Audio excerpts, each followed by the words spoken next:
Šiandien norime Jums pristatyti valymo įrenginį Kercher su karšto vandens funkcija, kuris dažniausiai yra naudojamas statybų sektoriuje, maisto pramonėje ir bet kur, kur gali prireikti valymo paslaugų. Nuomoje turim didelį Kercherio pasirinkimą, tai pradedant nuo mažesnių be vandens pašildymo vienfazių iki trifazių, kurie turi ir vandens pašildymo funkciją. Taip pat nuomoje yra ir benzininiai Kercheriai.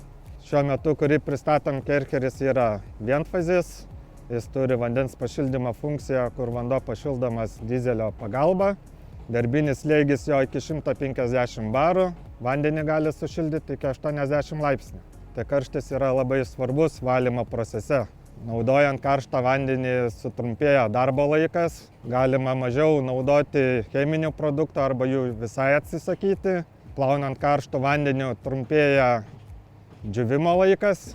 Šis Kercheris dažniausiai naudojamas purvui, riebalams, tepalams plauti.